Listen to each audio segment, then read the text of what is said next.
Hi, I'm Progress Texas Executive Director Kathleen Thompson. Progress Texas is the #1 progressive media organization in Texas, and we work 24/7 to amplify progressive leaders, values, and actions for the millions of us who want a more progressive Texas. And I'm Progress Texas Communications Director Chris Mosier. We make Texas politics easy to understand and to participate in. We're just days away from the Texas Democratic Convention, and Progress Texas is proud to be the official media partner. Delegates from across the state will soon gather in Corpus Christi to flex their civic muscles and elect the next chair of the Texas Democratic Party. The importance of this position cannot be overstated, so we're thrilled to be asked to help produce this chair forum, brought to you by the Asian American Democrats, Hispanic Caucus, Indigenous Peoples Caucus, Muslim Democratic Caucus, the Texas Environmental Caucus, and the Veterans Caucus. 3 candidates are asking for your vote at convention. The next Texas Democratic Party chair will help shape Texas Democrats' strategy, priorities, and organizing capacity heading into these critical elections. Let's hear now from the sponsoring organizations, and then we'll hear from the candidates. All candidates' responses are given independently of their opponents, and their answers are in response to questions from our event sponsors. This is all pre-recorded, and there's no response or rebuttal involved. Let's go. Yes, thank you everyone for being here. My name is Imad Salem. I am a board member of the Muslim Democratic Caucus of Texas. The Muslim Democratic Caucus is a representative group of Muslims in the Texas Democratic Party. MDC of Texas was established in 2004. Our activism is directed to enhance Muslim participation in political discourse in the Democratic Party. We will be at the state convention in Corpus Christi this June 25th, 27th. We will be meeting at room 225B from 10:30 a.m. to 11:45 a.m. Thank you, everyone. Hi, y'all. It's Nicolette. I am the chair-elect of the Asian American Democrats of Texas, and we are so excited for y'all to join us not only here on our virtual component-produced candidate forum, but we're so excited to see all of y'all in Corpus Christi, June 25th to the 27th. I have the honor and pleasure of being elected as the chair for over the 2.3 million Asian American, Native Hawaiian, and Pacific Islanders who call Texas home.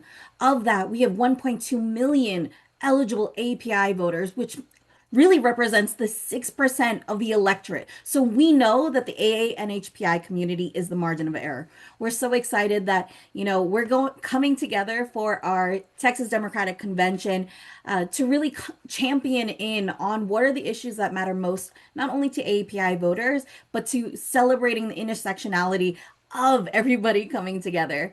Again, the ADT, the Asian American Democrats of Texas, is the only officially recognized Asian American, Native Hawaiian, and Pacific Islander caucus of the Texas Democratic Party, and we're so excited to be with y'all in Corpus. Our actual caucus meeting is going to happen on Friday, June 26th at 10:30 a.m. at room 227. So you don't want to miss it. You don't want to miss the guest speakers that we'll have, and honestly, the amazing API joy that'll radiate in our room. So we'll see you at convention.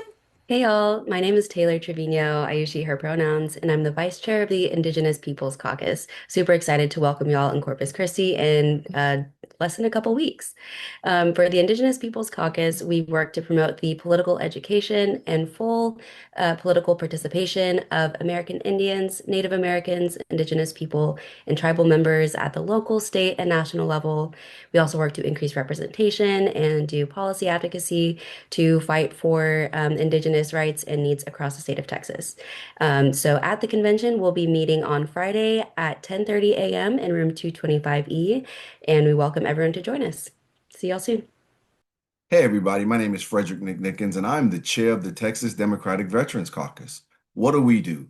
We represent all veterans in the state of Texas. Texas has the most veterans and the most active duty military people in the United States, and we represent them of all issues from healthcare to VA to housing to economic instability to homelessness to mental issues. This is what we do. So we're going to be meeting at the convention in Corpus Christi in room 225B at 0800, not 8 a.m. We're not civilians. 0800. And we're going to have breakfast. So come on out and visit us and have a great time in fellowship with your fellow veterans. God bless you all. See you on the high ground. Hi, my name is Daphne Tenorio, and I am the Hispanic Caucus member. And I am super excited that you're going to be joining us at 10:30 in Water Garden A to listen to who is going to represent our caucus. And I'm super excited that we are going to get an opportunity to speak with those who are really wanting to represent us at the state level. So welcome to Corpus, and thank you for being here. Hello, everyone. My name is Daniel Ayala. I'm the president of the Texas Environmental Democratic Caucus. I use he, him, él pronouns, and we are a caucus that focuses on environmental conservation, environmental stewardship, protection of natural resources, and making sure that we all have a planet to live on. We are so excited to meet you all at the State Democratic Convention on June 26th. We are having our caucus meeting at 8 a.m. in the room 225C. So make sure to rise up early and join us so we can talk about these really critical issues in Corpus Christi where we know it matters. Thank you so much. We are excited to get started. All right. Well, welcome everybody. This coalition of affinity caucuses in partnership with Progress Texas has put together a produced event to really showcase all of the candidates that are running for Texas Democratic Party chair. So this is really an opportunity that our candidates can speak directly to our collective memberships and delegates as they prepare for the convention floor. The next Texas Democratic Party chair will help shape our strategy, priorities, and organizing capacity heading into the critical elections in November. And convention delegates will make this decision in person at the Texas Democratic Convention in Corpus Christi next month, June 25th to the 27th, making this forum an important opportunity to evaluate each candidate's leadership. The folks that are joined in this coalition are the Muslim Democratic Caucus, the Asian American Native Hawaiian Pacific Islander Caucus, the Indigenous Peoples Caucus, Veterans Caucus, Hispanic Caucus, and the Texas Environmental Caucus. With that, I'm going to go ahead and just lay out the parameters of today. We have 20 minutes for each of the candidates to go ahead and answer a series of moderated questions from our coalition of affinity caucuses, and they'll be jammed back together in that one live produced video. So we're excited to have this discussion today. Our moderator for today's screening is Daniel Ayala with the Texas Environmental Democrats. I'll pass the mic over to you, Daniel. Hello, everyone. My name is Daniel Ayala, and I'm the current president of the Texas Environmental Democrats. I am running for re-election for that position, as well as a candidate for vice chair of finance. And I'm really excited to get this forth because I've been talking to a lot of my members about what are some of the priorities that we want to focus on. And we're really excited to get some of our questions going on. But before we even get to my question specifically, I want to make sure that we give Chair Kendall Scudder the opportunity to kind of introduce himself, talk about the campaign and kind of his visions for the future. Well, thank you, Daniel, and thank you to all of these constituency caucuses. I have to tell you, this is one of the things that make our party different than the Republican Party. The Republican Party does not have this kind of representation on their committee. We have these constituency caucuses outlined largely within our rules, ensuring that we have representation of diverse voices on our SDEC. And I think that that's a crucial part of who we are as a party. And so was thrilled to hear that our constituency caucuses wanted to help put this event together, and happy and to do it, and excited to answer questions. So let me just tell you, as I introduce myself, my name is Kendall Scudder. I have been the chairman of the party since last year. So new kid in town. But I've been working for the party and volunteering on the grassroots level since I was 12 years old. I grew up with lesbian moms in East Texas, which is how you know that I know how to fight. And when I was 12, Republicans were trying to take kids like me with same-sex parents out of our homes and put us in foster care. So I started knocking on doors. And for the last 24 years, I have been a workhorse for the grassroots in our party. I've been a precinct chair, county chair on the SDEC, and then, of course, last year elected to be chair of the party. I've run for office in one of the reddest districts in Texas, where I took a district that Hillary Clinton performed in the low 20s to one that I got 42% of the vote in. And I've also run for office and won in one of the bluest parts of Texas, where I was one of the directors of the appraisal district in Dallas County. I've run this gauntlet. always joke and tell people I know where all the landmines are because I've stepped on all of them. And the last year as chair has been a very challenging order. I inherited a party that was up to its eyeballs in debt, an organization that after the last election had pretty much been deemed irrelevant. We had 27 seats we didn't even contest candidates in. We moved backwards in 234 counties. 10 blue counties flipped to red. We only had 1/3 of our precinct chair spots full for the entire state of Texas. If you flash forward 1 year later, I'm the chairman of the debt-free Texas Democratic Party with a $30 million coordinated campaign. An organization that for the first time since 72 recruited a Democrat in every state and federal office in Texas. And also, in addition to doing that, have recruited and trained more than 1,000 precinct chairs to help start filling this grassroots movement across the state in a 254 county strategy.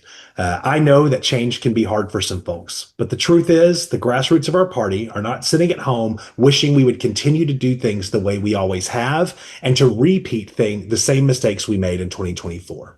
We're building a party that is present, that is active, and that is engaged with the grassroots of our party. I'm proud of that work, and I hope to have the opportunity to continue to lead our party for the next 4 years. Thank you, Mr. Chair. Well, with that being said, welcome once again. Thank you for joining us. We will be having a series of questions run by all 6 of the caucuses. Each caucus is going to ask those questions, and then you'll have 2 minutes total to answer them, but the timing will be based on the total timing we've allotted for you to answer that. But first up, the first question will be brought over by the Muslim Democratic Caucus. So for that, I'm going to turn it over to Ahmad. Thank you, Daniel, and thank you, Chair Scudder, and welcome to this interview process that these 6 coalition organizations decided to put together, and it is a pleasure to see you with us. The Muslim Democratic Caucus is a representative group of Muslims in the Texas Democratic Party. MDC was established in 2004. Our activism is directed to enhance the Muslim participation in political process in the Democratic Party. My question to you, Chair, is the SDEC unanimously passed an Israeli-Palestinian ceasefire resolution in November 2023, calling for a humanitarian ceasefire and release of hostages, the first of its kind in the nation from any state Democratic Party. Will the Texas Democratic Party, under your leadership, continue to advocate for human rights, equality for all people, and international humanitarian law? Thank you. Well, certainly. I mean, I think, well, let me make my first point. That was a unanimous resolution that passed while I was on the SDEC. So you know how I'm going to vote on that. Okay, number one. Number two, as chair of the party over the last year, I think that I've made my position on this pretty clear. And I think that I have also, in conjunction with all members of our coalition, moved to make sure that we're on the right side of this issue. I will say that this party is a party that welcomes everyone at the table who is willing to respect everyone that's sitting at the table. And baseline of respect is making sure that we're listening to each other and hearing what folks are going through. And I think that your organization, the Muslim Democratic Caucus, has been speaking on this issue since before it was a fad topic for people to talk about. Ahmad, you've been talking about this, as I recall, I remember the 2016 convention where you were talking and advocating on this. You're a leader on this issue, and I have huge respect for that. I intend to continue to partner with you the way that we have to ensure that the firm stance we currently have in our platform stands, and you can always count on me to be on the side of making sure that we are being a party of humanity, a party of human dignity, and a party that isn't afraid to stand up against powerful interests to make sure we're doing what's right.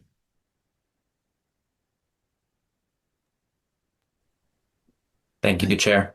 Then we're going to move on to the very next question. So this one is brought to you by the Texas Asian American Democrats. And for that, I'm going to pass it over to Nicolette. Awesome. Thank you, Daniel. I'm Nicolette. I am the chair-elect of the Asian American Democrats of Texas, the official Asian American Native Hawaiian Pacific Islander caucus of the Texas Democratic Party. Our question is really more about the API turnout in Texas. We know it's heavily dependent on overcoming language barriers, yet the state party historically spends very little on non-English voter mobilization. Will you commit to a dedicated budget for in-language digital ads, mailers, and text banking in languages like Vietnamese, Hindi, Mandarin, and Tagalog? And will you partner with AEDT and local ethnic media outlets to run, hopefully, year-round voter education campaigns? Wonderful question. Let me take one step back before I answer your question, okay?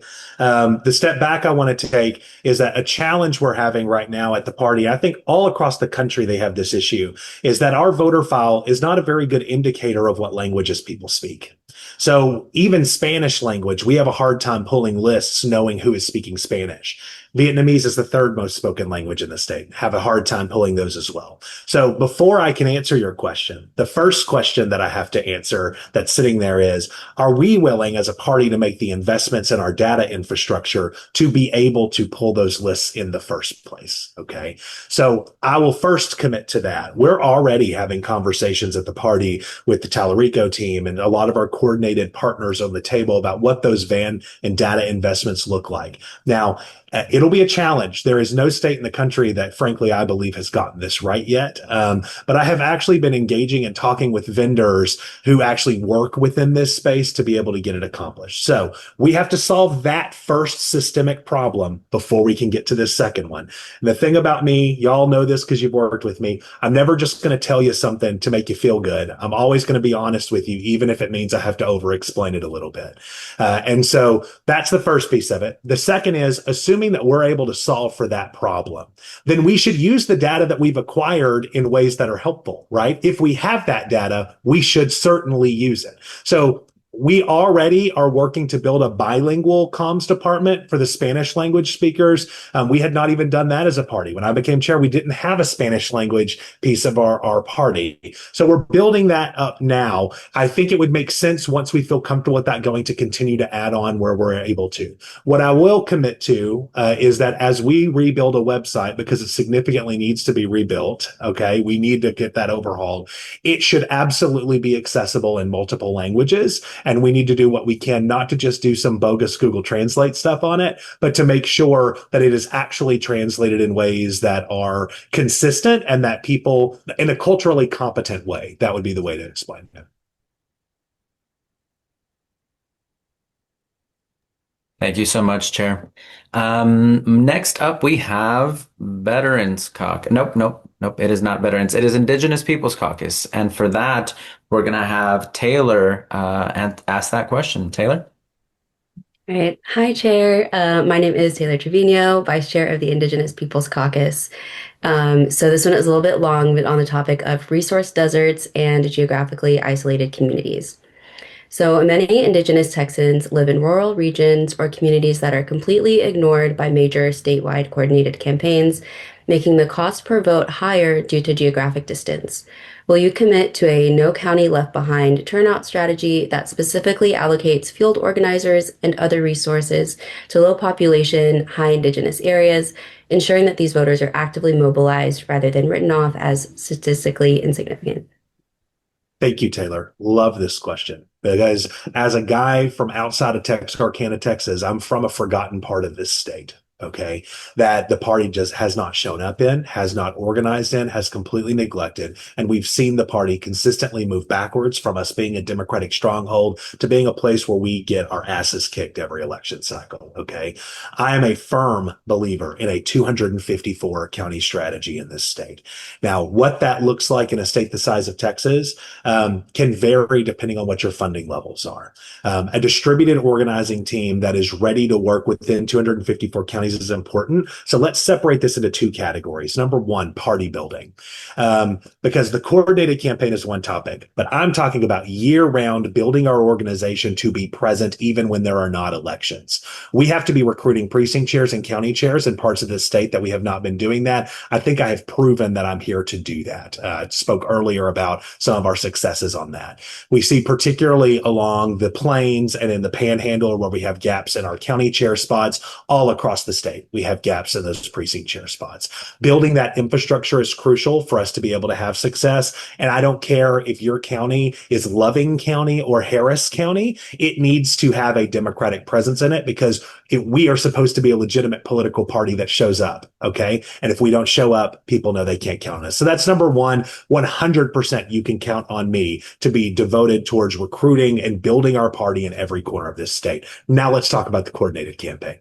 The coordinated campaign strategies in the past have been, well, we know that people who score above 70 as a Democrat are going to vote for us. We'll go ahead and write those people off, and we'll campaign down because we don't have the resources to go and talk to our own people. Well, if you look at the 1.1 million Democrats who voted in 2020 and stayed home in 24, they score from 70 to 90. They were the people that we took for granted and that we did not take the time to show up and talk to. So what we're doing to change the coordinated, and I promise this ties in, is we are doing a 100% universe commitment, okay? We're starting with 40 and above and a 20 and above on their turnouts, and then we'll dip below it. What that is going to mean is that communities who have traditionally been locked out of our coordinated outreach are now inherently rolled back into it, okay? And it also means that rural counties that we have not taken the time to make phone calls into and knock on doors into are also rolled into that program. We are fixing a systemic problem with the way the party has operated to ensure that that is fixed. That systemic problem has not just meant that your IPC communities have been ignored. It's also meant that they have not been actively engaged in the operations of our party. When you go around this state, you walk into rooms and they are largely white folks. And that is because we have not been engaging in those communities that we have felt are solid Democrats. We've been taking them for granted. The way we have coded this coordinated campaign, I hope, puts us in the right direction to help solve for that problem and show up in the communities exactly like what you're talking about. Not just building the party, but changing systemically the way we operate to fix these problems. Not about lip service, it's about fixing the problems. Thank you for that, Chair. Our next question will actually be had by the Veterans Caucus, and that will be asked by Nick. So take it away, Nick. Hey, Mr. Chair, how you doing? So I'm going to go back and say this, kind of what Imad was going to about Texas being the leader, like when we did the Palestine resolution, right? We're a leader. So, and I know this is a national problem. It's all about retaking and reclaiming the patriotism. So Texas has the largest active duty and veteran population in the United States. But the GOP reframes it and they target this community. What is your plan to reframe this and target veterans in a messaging and while also training veterans to run for office? Thank you. Well, great question. And you're right on the reclaiming the flag, because we don't talk about it a lot. But the reason that we all do this work that we do is because we're patriotic Americans who love this country. And as progressives, we understand that it is inherently imperfect, and we are working every day to try to make it more perfect. And so you're absolutely correct that we as a party should make sure we're embracing that patriotism more. And who better represents is a perfect beacon of that patriotism than the veteran community in this state. I think that we can do this through a couple of ways in engaging the veteran community. No state in the country has a veteran outreach program that is successful. You and I have talked about this before. We shouldn't sit around and wait for the DNC to come up for something with us. We should be the ones that take the initiative and try to figure out how to solve it. We have plenty of military communities across the state. So this is another two-component thing. There's a military communities that exist across the state, and then there are veterans that don't live within those military communities and trying to figure out how to work through there. You have to kind of walk and chew gum at the same time. In the military communities, I think that we should be working together to try to figure out within the coordinated campaign how to do that type of outreach. We're creating it from scratch. It does not exist in the country. And that's going to be us working alongside you. I am not the guy to make that plan by myself. We have to do it together. And in that, it should be heavily involved with voter registration, because this is a community that skews younger in those military communities, and they move, they're nomadic in a way, right? And so the voter registration component is really important there. We've been raising money to do a large scale voter registration program. We haven't had a chance to announce at the state party. And I think we can target in those communities specifically to help solve for that problem. But it's not enough just to do the registration. You have to work on turnout afterwards. On the topic of folks that don't live in military based communities, when is the last time you've seen a Democratic organization do an event in a VFW hall? Like, I'm just telling you, I've done events in 90 different counties around this state in the last year. Haven't been to a single VFW hall for a Democratic event. We have to recalibrate what it means to be stitched and interwoven within our communities in Texas. We are becoming an insular party that's just talking to each other. And we have to be able to get out in the communities and work within that. I think starting in places like VFW halls is important. But you also saw me and the Texas Democratic Party go in really hard when the Trump administration started slashing VA benefits. We started leading protests around the state at VA hospitals. You'll continue to see that issue advocacy from us. I'd like to see us do more growth on meeting people where they're at within communities and putting together the VR and turnout plans in military communities. That I hope answers your question. Thank you, Chair. Next up, we have the Hispanic Caucus. Our female Hispanic leader for that caucus, Daphne Tenorio, was not able to be present to ask that question. So as a member of the Hispanic Caucus, I will be asking that question on their behalf. So this is on reclaiming South Texas, right? We understand that's been in the news. It is the topic of conversation for Democrats, Republicans, all throughout. We have seen significant and concerning shifts towards the Republican Party in historically blue strongholds like the Rio Grande Valley and rural South Texas. What's your specific plan to reverse this trend? Will you commit to building permanent year-round field offices and establish them throughout south of Texas, and rather than relying on the parachute programs that kind of fall in and out of the campaign year after year? Yeah, great question. So as I mentioned at the top of this, in the last election cycle, we moved backwards in 234 counties. 10 of those blue counties went red, and they were all in South Texas. That, of course, was when my opponent was leading the organization. And so I believe that what we have to do is make a real concerted effort to be present in South Texas.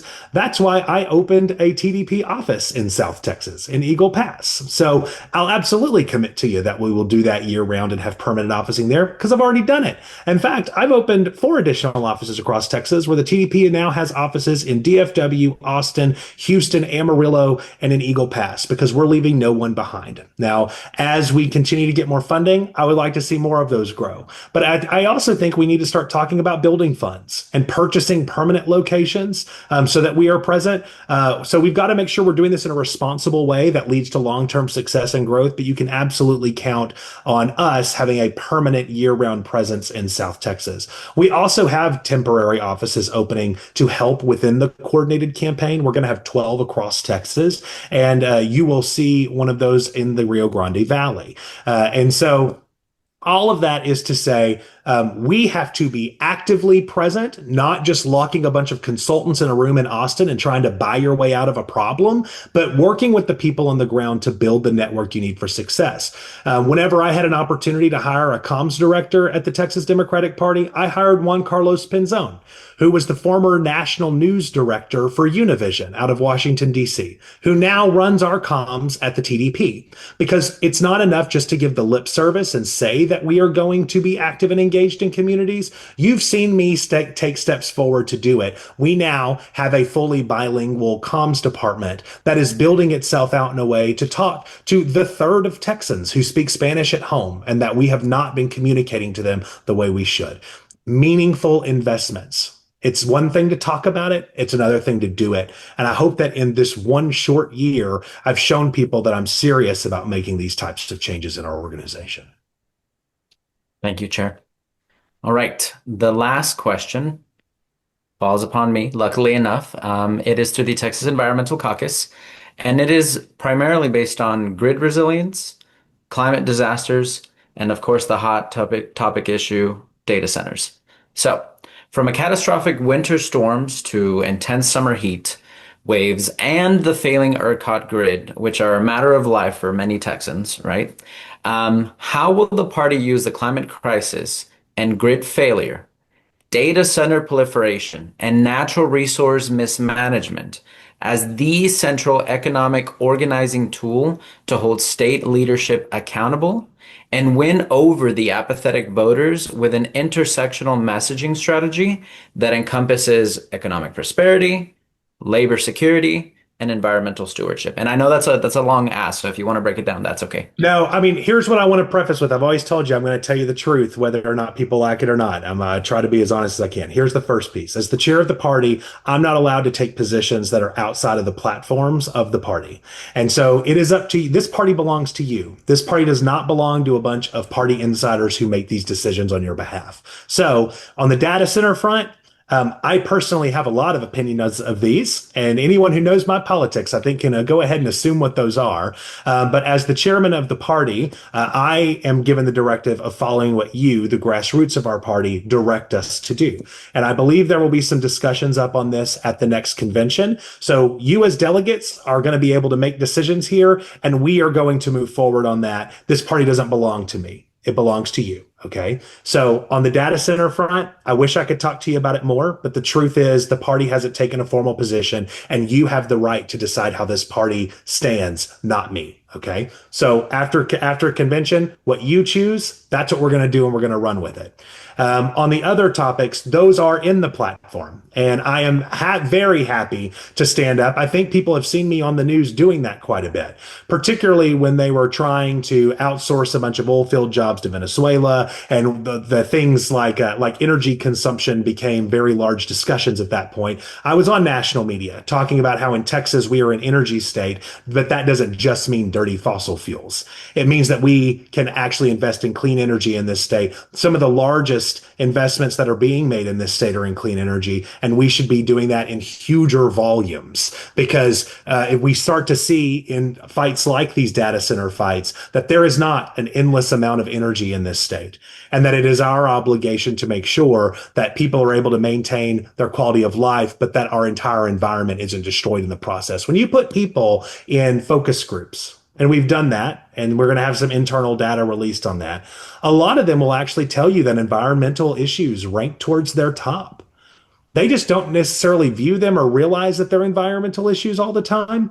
But things like clean water, things like making sure they can breathe the air when they walk outside, are really important to folks. They just may not think of them as survival issues, not environmental issues. And so oftentimes environmental issues get pushed to the side, but our internal information is telling us that you should be leaning in on those issues, because they are issues that across the board, whether you are Democrats or Republicans, you understand how important it is for us to maintain Texas. And last point I'll make, as I've gone over my time, is I will say that we as a party have to stand firm on making sure that they aren't destroying Big Bend National Park. To me, that is a Texas issue, not necessarily that we have to count on the national party or on local counties to do it. As a state, we should be the loudest, most vocal voices on preserving those state parks and those national parks in this state. And that includes the Trump administration's attempts to completely destroy those parks in this state. Thank you, Chair. Well, that pretty much wraps up the majority or all the questions that we're going to have. We thank you so much for joining us and being able to share your answers on these very important questions, because as you know, the state is watching. The state convention is coming up in 11 days, and we're really looking forward to seeing you out there and seeing the rest of our members. So once again, thank you all the individual affinity caucuses for making the time to ask these very important questions. And once again, thank you, Chair Scudder, for joining us. Well, thank you for having me, and I'm very grateful to be here. I'm grateful every day for the opportunity to lead the party at such a tough time for Democrats nationally. I think we've taught the country how to fight back, and I think with all of us working on a team together, we're going to accomplish some pretty great things this year. So thanks for the opportunity, y'all. Looking forward to continuing to work with you. Thank you. Hi, everyone, and welcome to today's amazing recording that we have for all of our screening of the candidates that are running for Texas Democratic Party chair. This event is being put on by a coalition of Affinity Caucuses in partnership with Progress Texas to put on this joint candidate video showcasing our candidates before our state convention. It's really a key opportunity for our candidates to speak directly to our collective memberships and delegates as they prepare for the convention floor. Joined with us is the Muslim Democratic Caucus, the Asian American Native Hawaiian Pacific Islander Caucus, Indigenous Peoples Caucus, Veterans Caucus, Hispanic Caucus, and Texas Environmental Caucus. The next Texas Democratic Party chair will help our strategy, priorities, and organizing capacity heading into critical elections, especially the one in November. Convention delegates will make this decision in person at the Texas Democratic Convention in Corpus Christi next month, June 25th to 27th, making this forum an important opportunity to evaluate each candidate's leadership. And with that said, I'm going to pass the mic over to our moderator for this session, Frederick Nicknickens. Hey, everybody. How you doing? We're here with Marco Orrantia, who's going to tell us why he is vowing to be the next party chair, and he's about to state his case. Marco, the floor is yours. Thank you, Nick. Hello, Nicolette, Imad, Daniel. It's great to be with you here today. Howdy, everyone. My name is Marco Orrantia. I'm running for chair of the Texas Democratic Party, in part because I believe Texas Democrats deserve a party that is organized, transparent, collaborative, and fully prepared for the fight ahead. As some of you, may know me already, but some of you who do not, I'd like to just share a little bit about myself and why I'm the best candidate for the role. I can proudly say that service has always been the foundation of my life. I served our country twice in combat as a gay man under Don't Ask, Don't Tell. I had many, many family members who have served in combat, including some who unfortunately perished during World War II and served during the Korean conflict, Vietnam conflict, Gulf War, etc.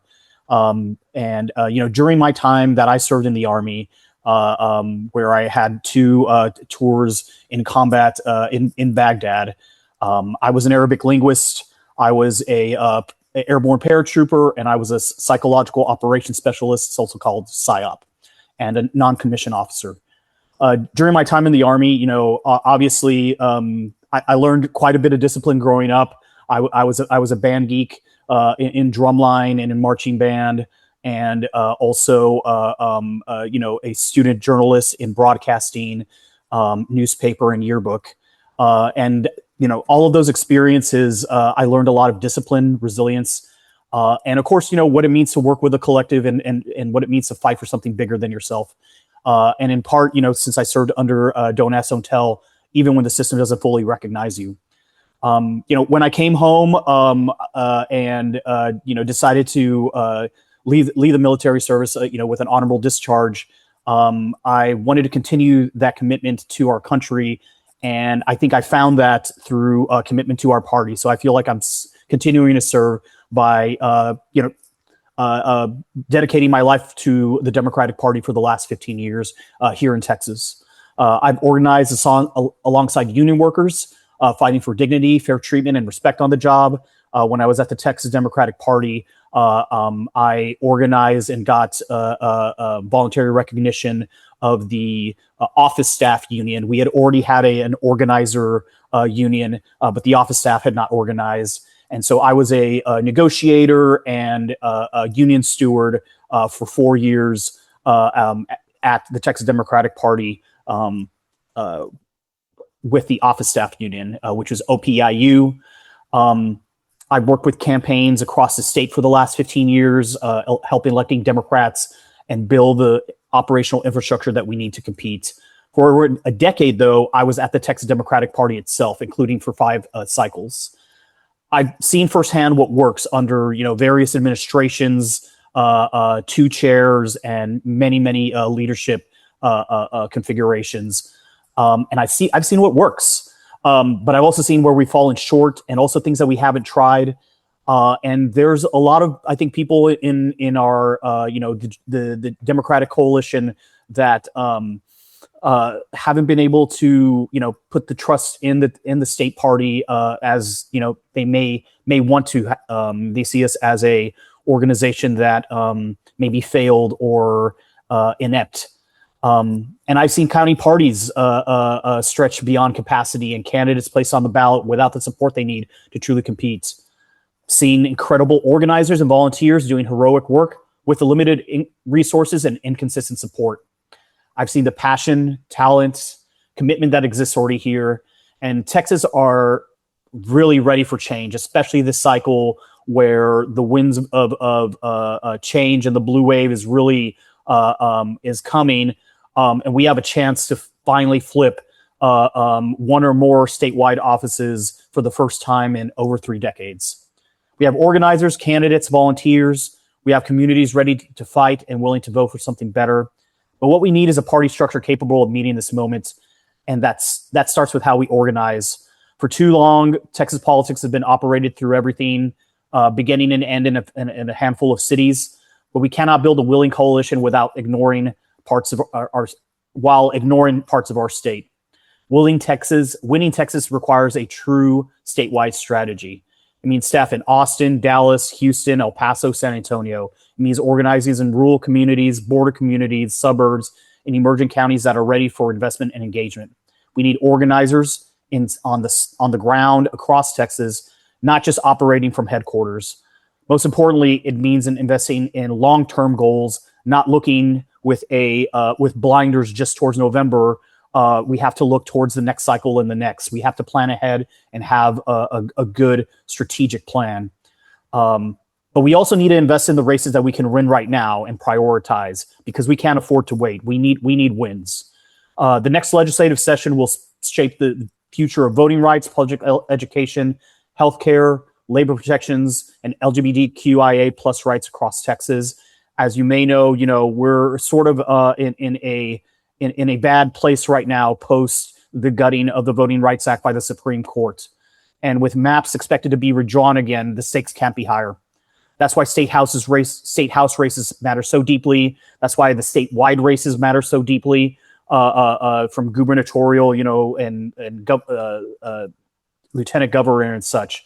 It's not enough to simply place a Democrat on the ballot if we're not giving them a real path to victory. County parties need real investment too, not just encouragement or promises, real investment. That means funding local operations, providing voter contract tools, training organizers, and supporting candidate recruitment. Organizations like Powered by People and Texas Majority PAC are doing critical work across the state. They have stepped in to fill gaps in organizing, turnout, and voter engagement. But the reality is those gaps shouldn't exist in the first place. That is not a criticism of those organizations, although there are some other criticisms that I may get into later about Texas Majority PAC. But it's an acknowledgement that the state party must do better. Our goal shouldn't be competitions with our allies. It should be collaboration. I want to address something directly. Some people may try to frame this campaign as personal or a fight about the past. It is not. The campaign is rooted in urgency and accountability, and especially transparency, because better than before is not the same thing as good enough to flip Texas. We are at a critical moment, and the stakes are simply too high for us to settle for incremental progress. The answer is leadership grounded in service, transparency, collaboration, and action. And the answer is investing in people. I believe Texas Democrats are fully capable of winning if we are willing to organize and invest at the scale this moment demands.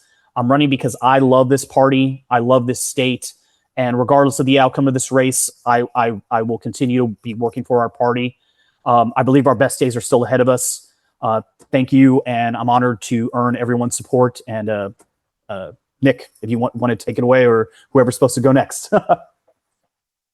It's coming back to me. Thank you for your opening. So the first question will be from the Muslim Democratic Caucus, who's represented by Imad. Please, Imad. Yes, thank you, Nick, and thank you, Marco, for running. This is Imad Salem. I am a board member of the Muslim Democratic Caucus, and the question for Marco is, the SDEC unanimously passed an Israeli-Palestinian resolution in November of 2023, calling for a humanitarian ceasefire and release of hostages, the first of its kind from a state Democratic Party. Will the TDP under your leadership continue to advocate for human rights, equality for all people, and international humanitarian law?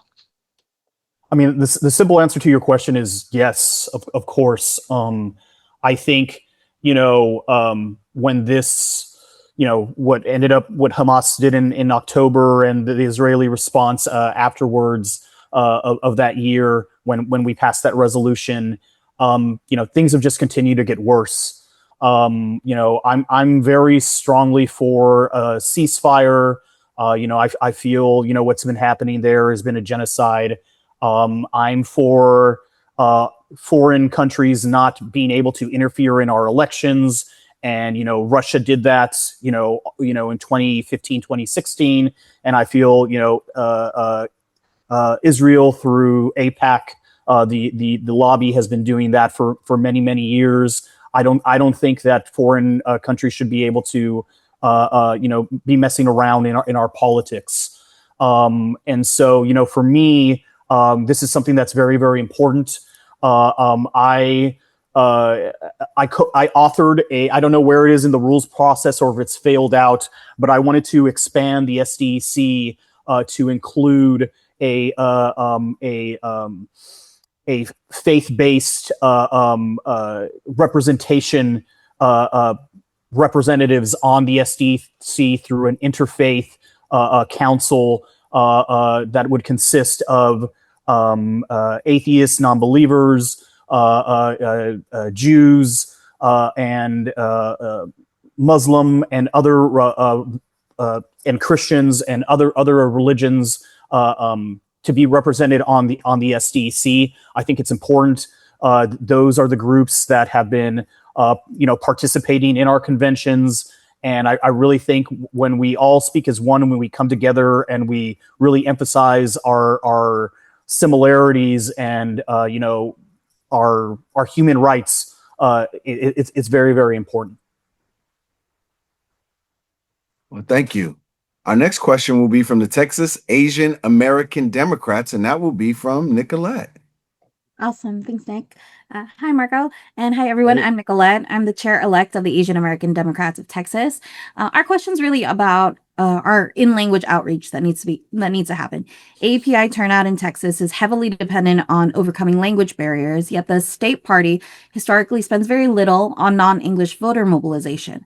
Will you commit to a dedicated budget for in-language digital ads, mailers, and text banking in languages like Vietnamese, Hindi, Mandarin, and Tagalog? And will you partner with ADT and local ethnic media outlets to run year-round voter education campaigns?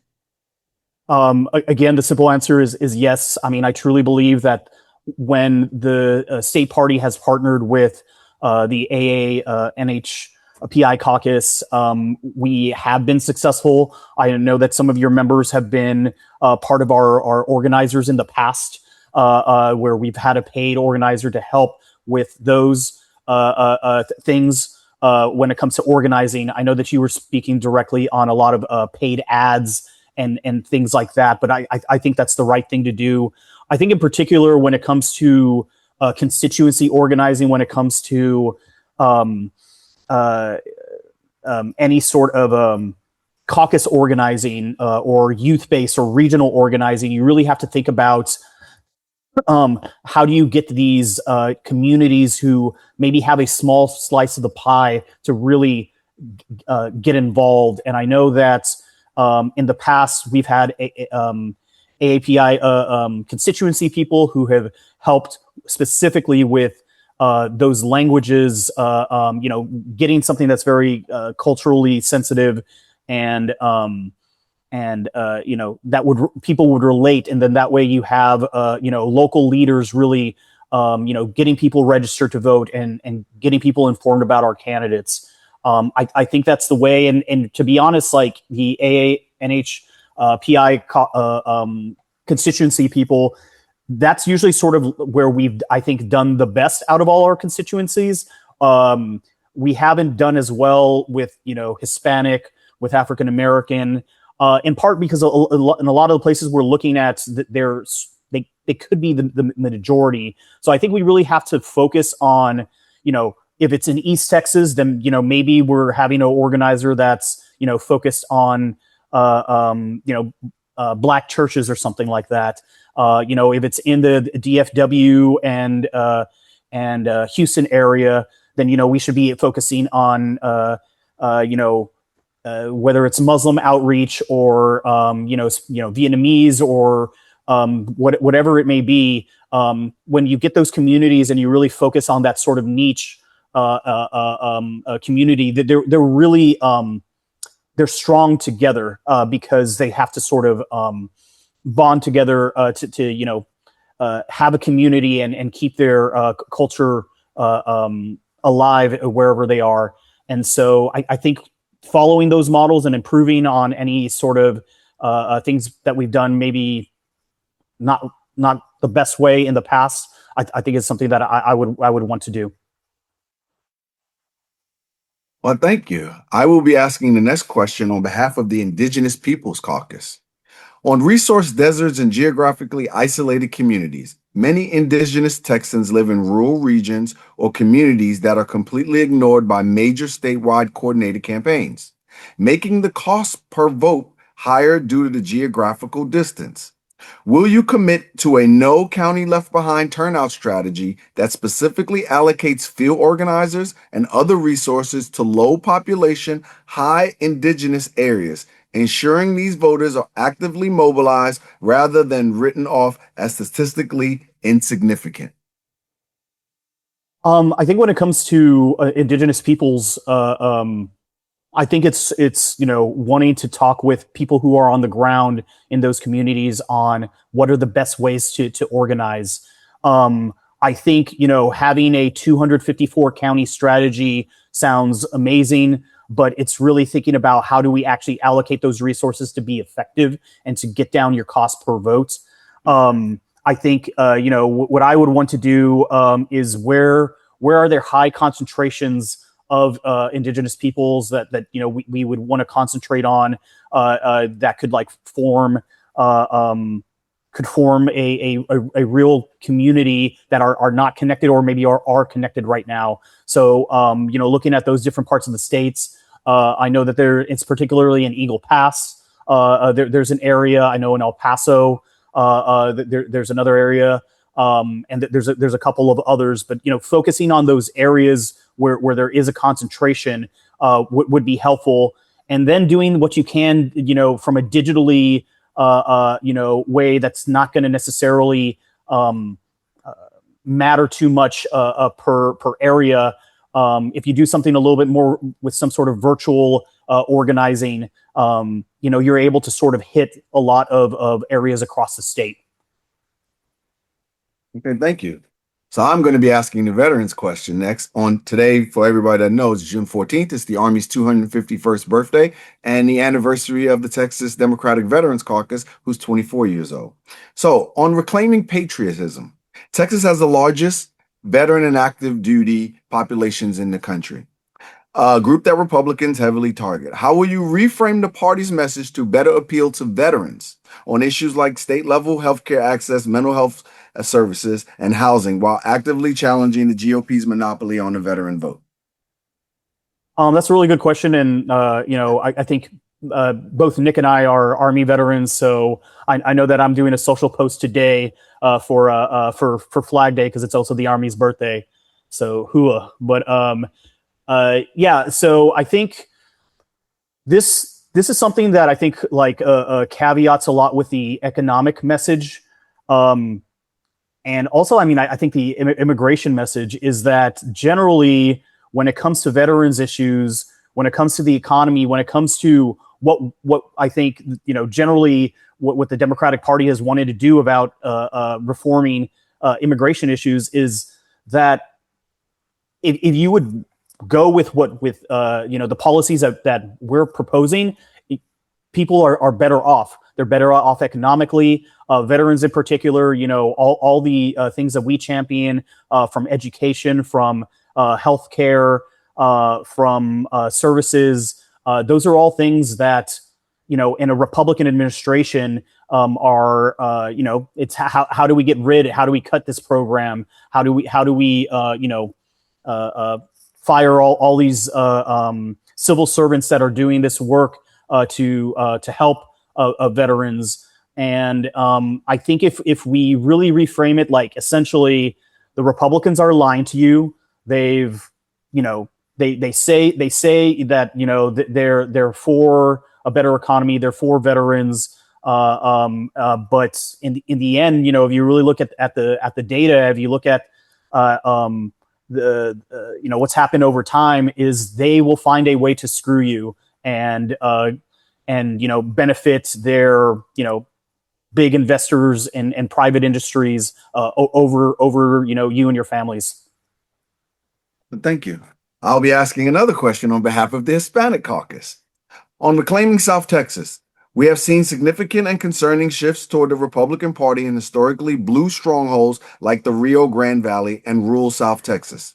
What is your specific plan to reverse this trend? Will you commit to building permanent year-round field offices in South Texas rather than relying on parachute campaigns? So offices are one thing. I think what's important is building the experience, capacity, staffing capacity, the volunteer capacity, the actual like infrastructure of people, rather than, you know, necessarily offices, because we already have offices, you know, throughout South Texas and the Rio Grande Valley. When it comes to the county parties, most of the larger counties do have a place where they are. Right now we have, I think, a regional office in the Eagle Pass area in Maverick, I believe. And I think what's important is making sure that we build up those organizers, that wealth of knowledge, because if not, you know, what's continue to happen in the Republican counties, where in the Trump era, you know, maybe we are doing overall better in the suburbs, you know, throughout the state. We've been doing worse and worse in South Texas and in the Rio Grande Valley. One thing that I think would be important is how we have to run good organizing programs and good field programs. Perfect example is, I think, one of our SDC representatives from the Hispanic Caucus, Julio Salinas, just ran a successful campaign down there in the valley. And, you know, I've been talking with him for months. And one thing that he thinks that, you know, he won against sort of an establishment type candidate down there for a couple different reasons. But I think the most important one is, he said, man, I just ran a traditional campaign the way that I know how. And so the very fact that we have people that are, you know, doing the door knocking, that are doing that organizing infrastructure, without having those like true things and just sort of like wanting to sort of it to just happen organically, we're never going to be able to, you know, to be able to get back the gains that we had. Right now, polling really looks good for us in the Valley compared to where it has been, because of how disappointing, I think, to people who were Trump voters, Trump has been over the last a year and a half or so in his second presidency. But that's only one cycle, right? You have to make sure that we're doing this cycle after cycle and not giving up.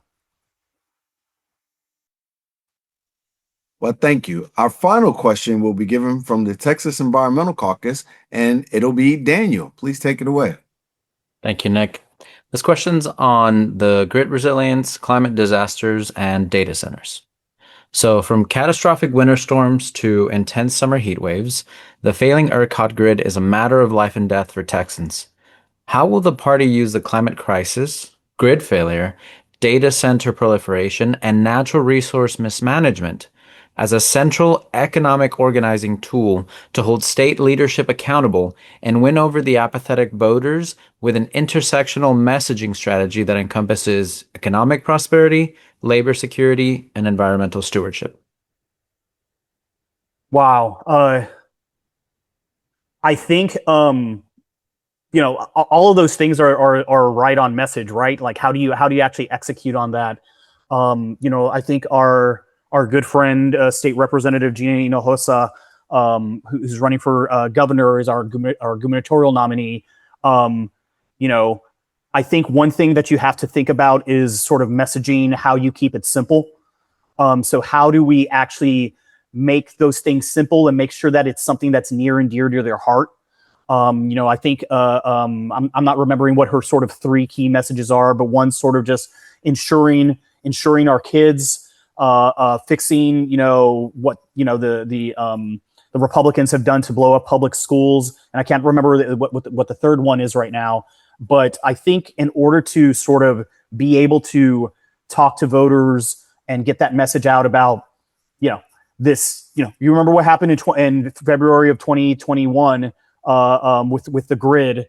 That's going to happen again at some point, right? Unless we get this, ridiculous system that we have that only draws power in Texas and doesn't let you like connect with the other grids across the country, and if there's some sort of weather phenomenon. And so I think reminding people about that, that we need to fix the grid. I think one thing that was interesting is that was the last gubernatorial campaign, and it happened sort of early. I think if that had happened, a little bit more in the election year, maybe midway through the election year, it might have been a more salient thing for our gubernatorial candidate at that time, I think Beto, to use. But AI and data centers, like those are really worrisome things. That's a mistake that the governor did, that is really messing up. There's over 200 and some data centers that are planned for Texas, and they're really going to hurt our utility rates and our quality of life. So have to find some really simple ways to be able to message that. Well, thank you, Marco. That's all the time we have. In all sense and fairness to the other candidates, everyone had 25 minutes. Thank you for coming out and being forthright with us and stating your case to the people. Good luck, and we will see you in Corpus Christi. Take care and be safe. Thank you so much. MarcoForYall.com, MarcoForyall, Marco for Y'all, and please read more about me. Thank you so much. Awesome. Welcome, everybody, to our event that we're putting on today. This is a coalition of Affinity Caucuses in partnership with Progress Texas to have our candidates who are running for Texas Democratic Party chair join us for a joint candidate video showcase ahead of the state convention. It's a key opportunity for these candidates to speak directly to our collective memberships and delegates as they prepare for the convention floor. This coalition is brought together by the Muslim Democratic Caucus, the Asian American Native Hawaiian Pacific Islander Caucus, the Indigenous Peoples Caucus, Veterans Caucus, Hispanic Caucus, and the Texas Environmental Caucus.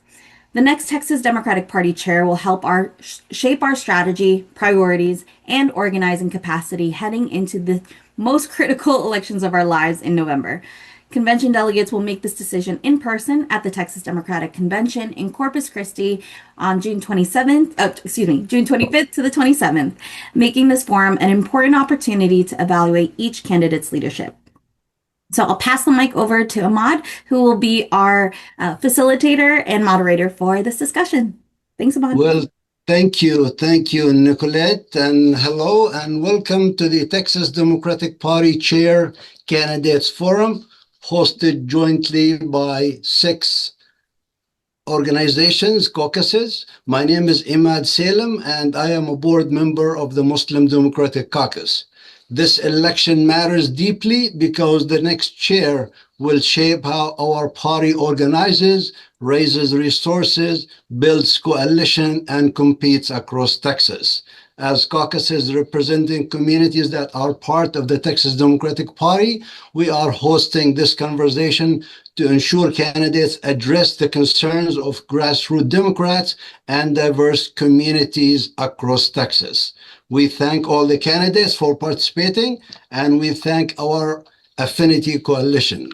Monique, thank you for being with us today, and thank you for running. Please give us your opening remarks. Sure. Thanks for having me, and thank you to all of the coalition partners for putting this candidate interview process together. I'm sure you know, but my name is Monique Alcala. I'm excited to be running to be the next chair of the Texas Democratic Party. I'm coming to you as a native of Buda, Texas, where my grandmother, Helen Alcala, opened the very first Mexican restaurant. And also, when she did that, she became the very first Hispanic woman business owner in the town. I'm coming to you as a 15-year seasoned political professional who has worked on highly competitive races across the country in nearly a dozen states, and I know how to win.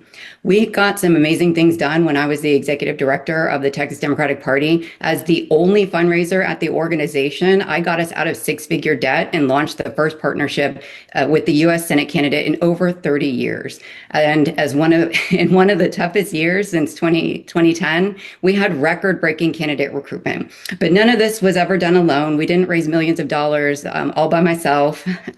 I had the support of some amazing donors who have since left the party because they do not believe in the strategic direction or the leadership as it is today. We had talented staff and built a coalition of in-state and national partners to help bring the TDP to a new level. So I'm running for chair because so much is at stake this year. We need to put Gina Hinojosa in the governor's mansion. We need to send James Tallarico to the U.S. Senate, and we need to flip congressional seats and state legislative seats like Christian Carranza over in San Antonio. We have so many amazing leaders that are running this year, and we have a once-in-a-generation opportunity to win so many seats this year. So I'm asking for your support to rank me as number one when it comes to the Texas Democratic Convention, and thank you so much for having me today. Thank you. And now for the questions. And the first question will be from the Muslim Democratic Caucus. I will be asking that question. The SDEC unanimously passed an Israeli-Palestinian resolution in November 2023, calling for a humanitarian ceasefire and release of hostages, the first of its kind from a state Democratic Party. Will the TDP under your leadership continue to advocate for human rights, equality for all people, and the international humanitarian law? Thank you so much for asking me that question. As the executive director of the Texas Democratic Party, I'm sure you'll remember that both you and Nabila and some other amazing leaders from the Muslim Caucus emailed me and were really distraught about the situation in Gaza. And so what I did was I acted immediately. I talked to the chair, who cares very deeply about this issue. We organized the team, and that included Marco Orrantia, to make sure that there was resolutions clarity on how this process worked. We also had Bridget Bowen on the team, because I remember specifically Nabila said that there were many members in the community who just wanted to know how to speak to other leaders in the community because they were feeling very defeated with the situation unfolding. We also had our digital team and our political director as well to make sure that we had a broad scope of resources available in order to be supportive to what was happening in Gaza. And so we made sure that not only did we meet with the Muslim Caucus, but we made sure that Marco facilitated and led the process to ensure that all of these things were run through the party and the proper protocol, and that we didn't have any sort of technical glitches as this process was going through. And I'm proud to say that I supported this entire process the whole way. I know that whenever you bring together different constituencies from both the Jewish caucus and the Muslim caucus and all of the people who are directly affected by human rights atrocities, that we need to come together and we need to have a very productive public discourse around human rights and what this party stands for. So I was very proud to have facilitated and led that process and made sure that we were the very first state party to draft and publicize a resolution on this issue. So yes, I will always stand on the right side of human rights. I will always stand on the right side of democracy. That is what I've built my career around, and I will continue to do that. Thank you. The next question is from the Texas Asian American Democrats. Nicolette will be asking that question. Nicolette, take it away. Awesome. Thanks, Ahmad. Hi, I'm Nicolette. I'm the chair-elect for the Asian American Democrats of Texas. And our question's about really API turnout in Texas. We know it's heavily dependent on overcoming language barriers, yet the state party historically spends very little on non-English voter mobilization. Will you commit to a dedicated budget for in-language digital ads, mailers, and text banking in languages like Vietnamese, Hindi, Mandarin, and Tagalog? And will you partner with ADT and local ethnic media outlets to year-round voter education campaigns? Yes, that's an easy question. I'm half Filipina, as you know. I'm very proud Asian, and it is a very important part of my identity. Not only have I supported these projects internally within the campaigns, but I have been a strong advocate for coalitions work all around the country whenever I've been working in different states. And one of the things that was a huge priority, which I met with several Asian American Democrats members, was about the coalition work. And what I did in partnership with them was I put together a coalitions plan, which included very specific programmatic work around the Asian community, including data from our data team. And I pitched this project to people like David Lee and Shekhar. I'm not going to butcher his last name, but he's from AAPI Victory Fund. He is a huge supporter of mine, and I will go to them again. I do think that it is really important for us to ensure that we are meeting people where they are. I hate that phrase, but because it sounds cliche, but it is true. We have to make sure that we have multiple language available, whether it's Arabic, Hindi, or anything else, Tagalog, in the different jurisdictions where not only do we have existing Asian community and various ethnic communities, but also growing ethnic communities. We also, the other piece of that is not just reaching out to our communities, but also engaging. This was a very important piece to the work that I know Nabila has talked to me about, was talking with the candidates about how they can better engage with the Asian community, because it's not just about programmatic work and putting a website up in Arabic or whatever. It is also making sure that we are meeting people and engaging with communities in a meaningful way. It's not, we can't expect that showing up at a mosque, and giving a speech is going to be meaningful to folks. We have to make sure that we are talking about the issues that the communities care about. Thank you. The next question is from our coalition partners at the Indigenous Peoples Caucus, and I will be asking this question. Unresourced deserts and geographically isolated communities, many Indigenous Texans live in rural regions or communities that are completely ignored by major statewide coordinated campaigns, making the cost per vote higher due to geographic distance. Will you commit to a no county left behind turnout strategy that specifically allocates field organizers and other resources to low population, high Indigenous areas, ensuring these voters are actively mobilized rather than written off as statistically insignificant? Yeah, I appreciate that question. It's actually something that I really deeply care about. One of the first campaigns that I worked on was Virginia's 5th district, and which is about the size of New Jersey. It's predominantly rural, and it not only was an important start to my career, but it was an important opportunity for me to learn how to engage with rural communities. Not all rural communities are the same. Some of them are more racially heterogeneous and all the other things. But I think that it's really important for us to ensure that we are cutting into the margins of the Republicans have gained in rural areas. In fact, after my time at TDP, after the current chair let me go, I have spent the bulk amount of my time, or the vast majority of my time, working with organizations like Blue Horizon on both their C4 with their database that is specifically targeting rural communities, that helps to make sure that county parties and candidates and anybody who is a political professional like myself is able to properly landscape in rural communities. Because what they found was an organization called Contest Every Race, which is a great organization, had a database, but which is great for people who are running in very competitive urban areas. But when they got to rural areas, Blue Horizon found that the rural data was not accurate.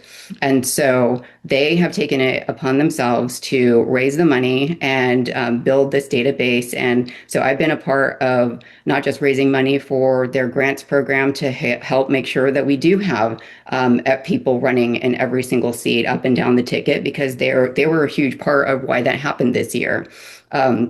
We got commitments and donations from James Tallarico, from Vicki Goodwin, from some of my donor friends from Houston, like Marjorie Loeb, to make sure that there was representation and that there were candidates that were able to run and did not have the barrier of the filing fee. So, and in addition to that, they are very focused on the database project and candidate services. What I had also proposed to them was a layered approach of doing or paid media.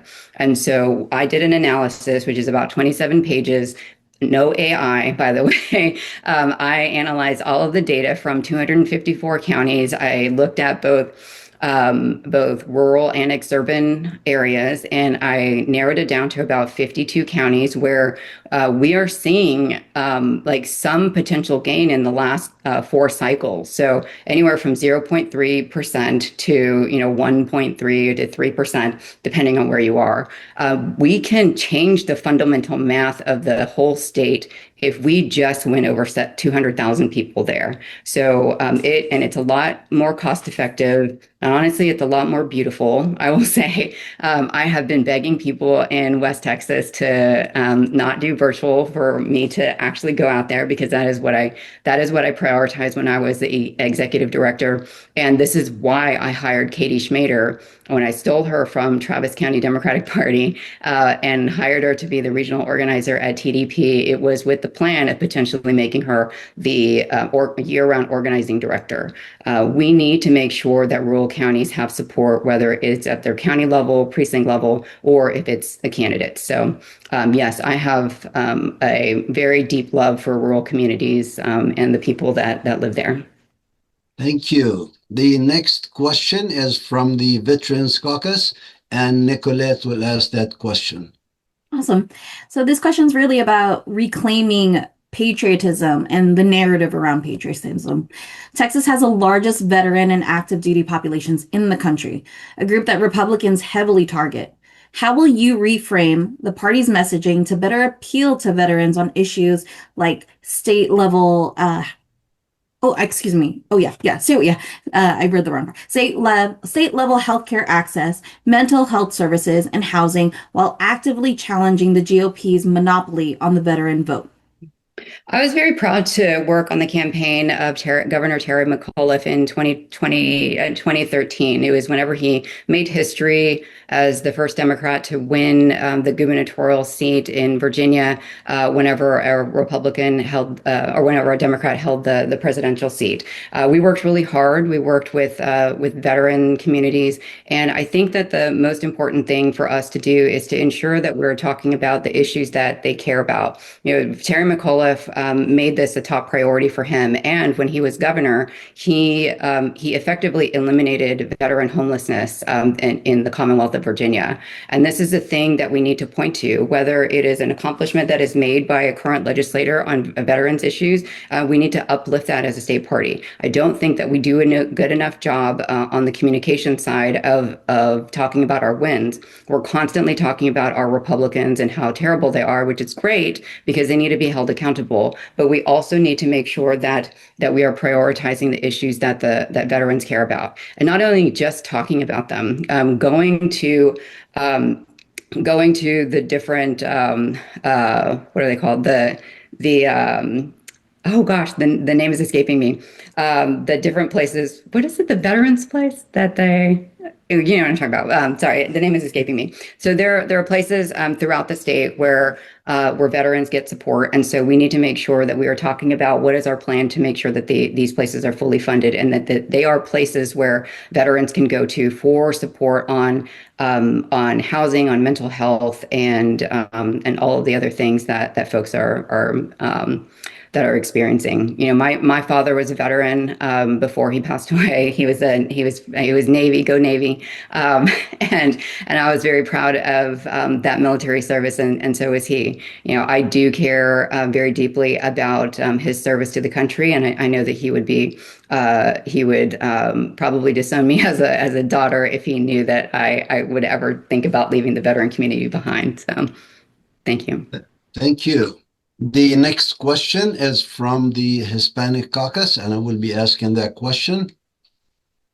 On reclaiming South Texas, we have seen significant and concerning shifts toward the Republican Party in historically blue strongholds like the Rio Grande Valley and the rural South Texas. What is your specific plan to reverse that trend? Will you commit to building a permanent year-round field office in South Texas rather than relying on parachute campaigns? Yeah, sure. And also, I would say very specifically, you know, I spoke with the one of the former county chairs in South Texas today. She gave me a call, very distraught about this election. She's distraught because right now the Texas Democratic Party has an empty office that exists in South Texas.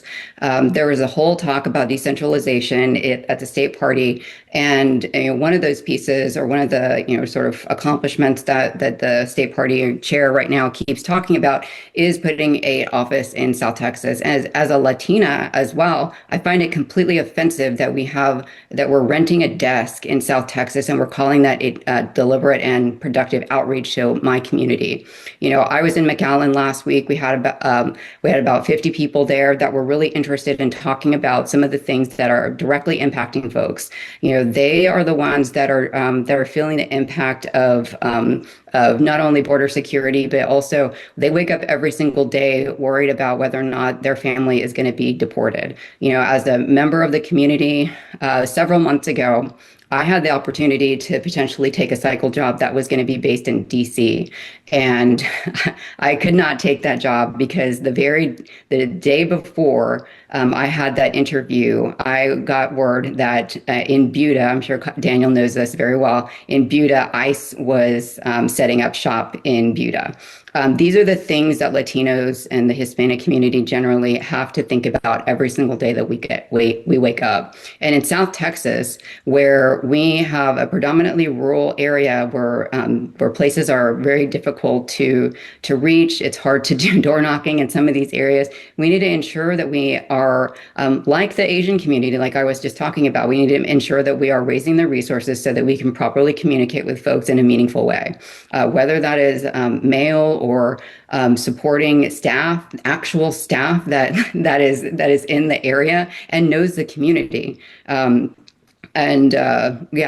I do think that it's not just about renting a space or renting a desk in South Texas. We have to ensure that we have staff that knows the community and is mission driven and is willing to support all of the outreach that we need to do to win back South Texas. People care about not only working class issues and putting food on the table. They care about data centers being built and taking up all of their water. They care about having clean water. And no, we're not talking about that in a way that makes sense for the community. So I'm proud to have the support of Mr. Saldana. If you should know him, down in McAllen.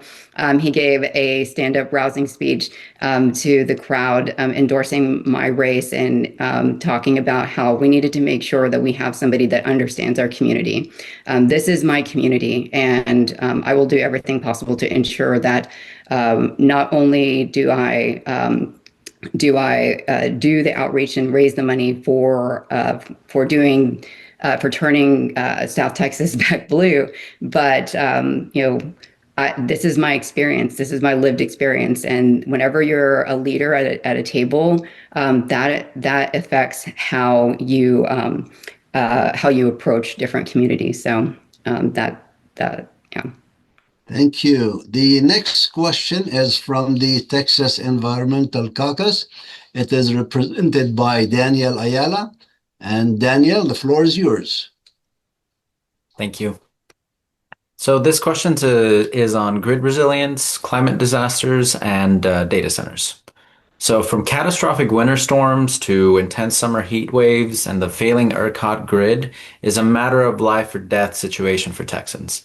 How will the party use climate crisis, grid failure, and data center proliferation, as well as natural resource mismanagement, as a central economic organizing tool to hold state leadership accountable and win over the apathetic voters with an intersectional messaging strategy that encompasses economic prosperity, labor security, and environmental stewardship? Interesting. So the question is, how is the party going to message on environmental issues, or is that what the question Yeah. is? So how is it going to use that intersectionality of economic prosperity, labor security, and environmental stewardship all meshed kind of in one? Okay. I was talking to a supporter in Lubbock County the other day, and he was telling me that he's worried about his rights as a landowner because he owns property that's about 20 miles, or that's in Abernathy. Sorry, I'll just say that. So that's in Abernathy. And so what has happened because of the failure of the Republican leadership at the state legislative level, he is now surrounded. His piece of property, which is about 20 acres, is what he told me, is now surrounded by just data centers, and that he's extremely worried about the impact on not just the sound, but also the water, and and also just he has work and business at this piece of property. I do think that it is important for us to articulate that there are actual businesses that are being directly impacted by the building of these data centers, and so a lot of people have been using this as an inflection point to do organizing across ideologies. We see not just Democrats, we see Republicans and independents that are banding together in order to organize, which is exactly what we have to do whenever we're defeating authoritarianism and autocracy. We have to ensure that we're building a coalition, that we're talking about how these things are directly impacting somebody's business, their livelihood, their quality of life. And so this is not something that is a red issue or a blue issue. I do think that it is something that is an economic issue that we need to keep talking about. Thank you. So you will have 2 minutes, looks like, on the timer. So that would be if you would give us your closing remarks, please. Sure. I'm running for Texas Democratic Party chair because I know how to win. I've worked in about a dozen states around the country, from the state legislative level to the municipal level to the congressional level, all the way up to statewide. And I've worked on coordinated campaigns as well as candidate campaigns. I know the ins and outs of not only campaigns, but also the state party. I've worked with state parties as competitive as Virginia and Pennsylvania and Arizona. And there is not a single person in this race that has that type of experience. And I'm also the only person in this race who has actually raised, by asking a donor for millions of dollars. I have raised millions of dollars. I'm the only candidate in this race that has done that. And I'm proud to do it. And it is because I am able, because of my experience and because I'm able to see the challenges that exist before us in Texas, that I'm able to ensure that we are not only clearly articulating a very clear vision of how Texas can be an aspirational state for not just Texans here, but also the country. We need to make sure that we are bringing back people who do not believe in our state anymore. We have lost trust and credibility, not with donors, but with political stakeholders everywhere. And we need to change that. We need to change that now. So I'm very appreciative of this candidate session and asking the different questions. And thank you to all of the caucuses for all of your work. I've worked with each of you on the SDEC, and I know that a lot of the stuff is very difficult to do, but I will say I'm not a leader who is going to shy away from dissent. I'm always going to enable and welcome a productive conversation, but that is not what's happening at the state party. We need to ensure that the state party is living up to its fundamental role in modern American democracy and ensuring that people not only have a place to express their opinions, but to talk about how the state party can be better. So this is why I'm running. And again, I thank you so much for representing all of the individual caucuses who are very important to the state. Well, thank you. Thank you, Monique. Folks, this is Monique Alcala, and she is running for Texas Democratic Party chair. She is the third and last candidate, and looking forward to see everyone in El Paso, and good luck on your campaign. Thank you, Monique. Thanks. Corpus Christi. We'll see you in Corpus. Did I say yes? Yeah. Thank you. Corpus Christi, the 25th of June. Thank you. Thanks for spending some time getting to know the Democrats who want to lead the Texas Democratic Party, flip seats from top to bottom of our ballots, and turn Texas into the modern progressive state we all want and deserve. Come see us at convention Thursday night at the free Progressive Happy Hour, co-hosted with the Texas Progressive Caucus. And your first drink is covered. Many caucuses are meeting at convention. Check the TDP convention website, texasdemocraticconvention.com, and your caucus website and emails. And on your trip to Corpus, catch up on Texas's #1 progressive podcast. Don't forget to follow along on our Progress Texas socials to share in the convention fun. Happy voting, y'all. Bye.